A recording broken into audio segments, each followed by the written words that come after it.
career is interesting, but not unique, but interesting in that I was effectively going along in this direction, then went, "Arr!" It was an unintentional career. There's a book called The Accidental Tourist, and I'm probably the accidental professional.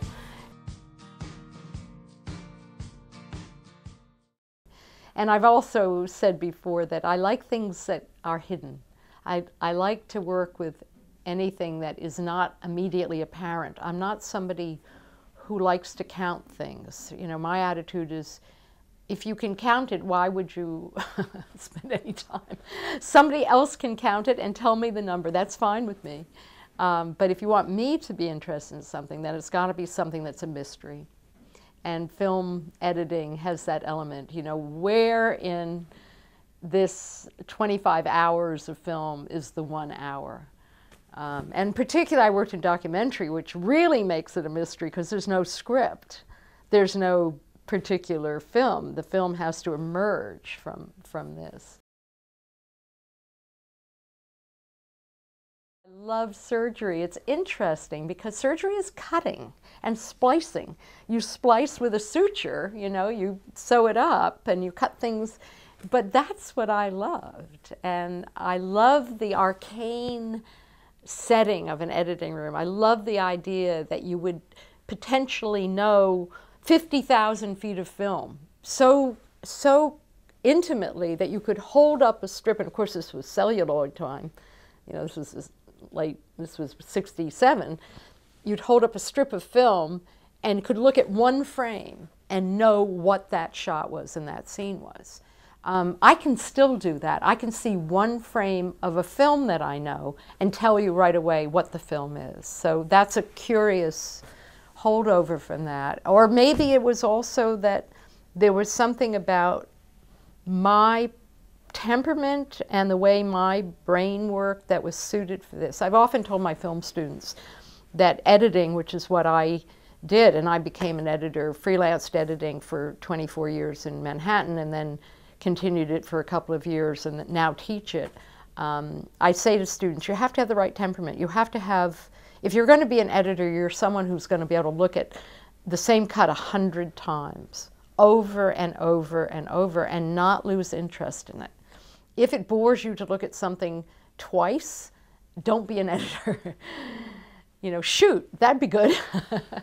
Do sound, but don't do editing. So there was something in my temperament and temperament of editors that makes you want to keep pondering something.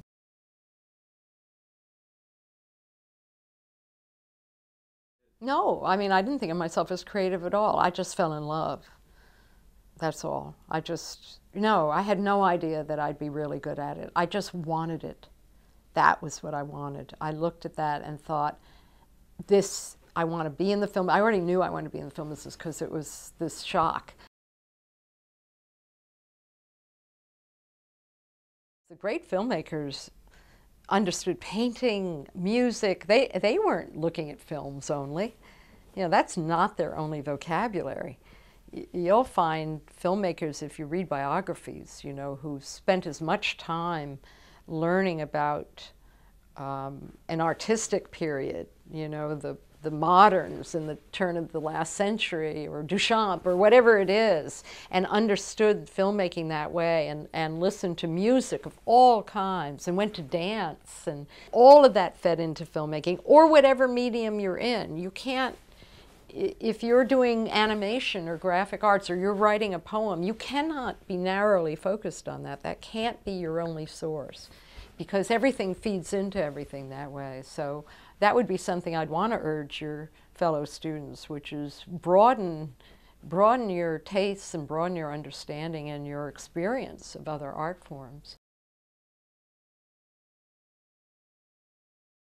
So I think you have to ask first, where is your passion?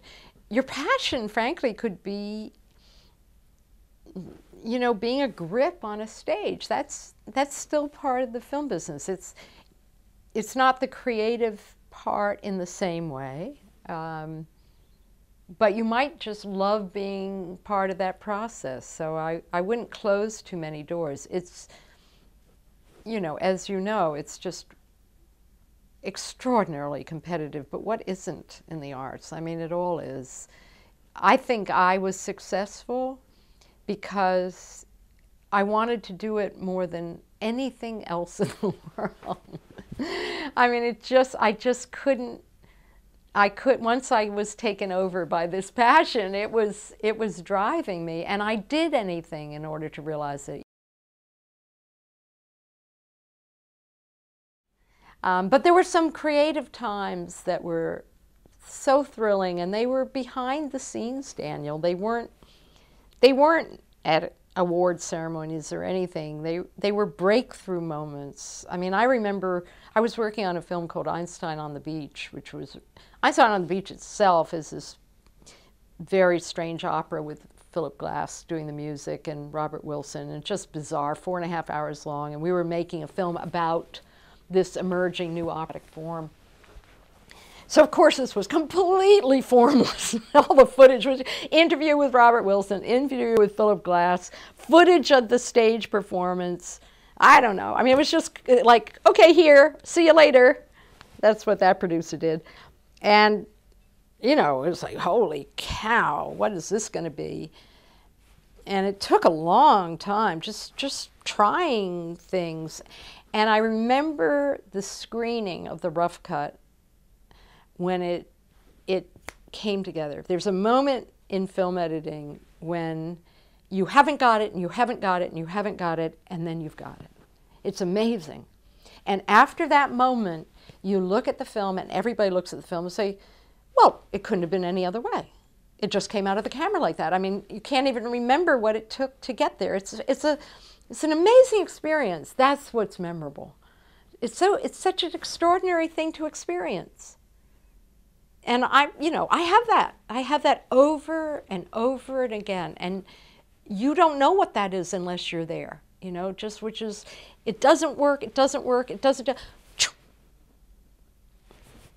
well, why didn't we do this in the first place? We could have saved all these months. You got to figure out how much do you love it and how much do you want it. And if you want it and love it enough, then you're going to do anything you can and anything you have to do to realize it.